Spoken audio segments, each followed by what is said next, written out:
Thousands of junior doctors in England have begun a 6-day strike, set to be the longest in the 75-year history of the National Health Service, NHS. The labour action started at 7 a.m. local time, 7 o'clock GMT, on Wednesday and is due to end at the same time on January 9. Why are the doctors striking? The strike comes amid a long-running pay dispute with the UK government and was announced by the British Medical Association, BMA, in December after the last breakdown of talks.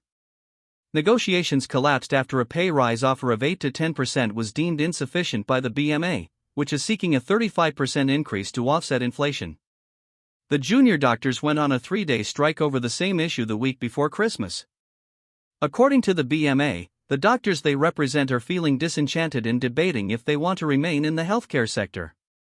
Add to this years of pay erosion, and it's no wonder that morale on the frontline has never been lower, the union said in a statement. Junior doctors have gone on strike at least 7 times since March. How are health services going to be impacted? According to the state-funded NHS, there is going to be a significant impact on almost all routine care as a result of the walkout. Junior doctors, who are in the first years of their careers and form the backbone of hospital and clinic care, account for almost half of the NHS's medical force.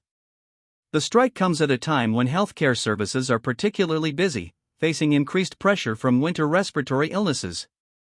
This January could be one of the most difficult starts to the year the NHS has ever faced, NHS National Medical Director Stephen Powis said in a statement.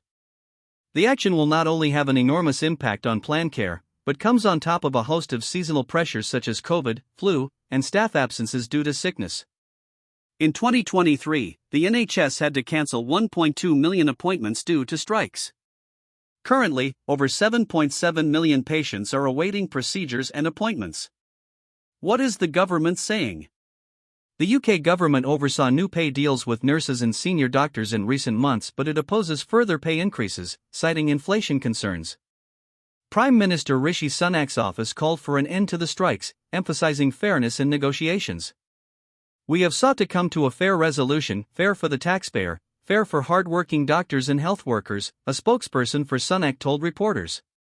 We have achieved that in the majority of cases. We are willing to have further discussions. But obviously the first thing to do is to stop striking.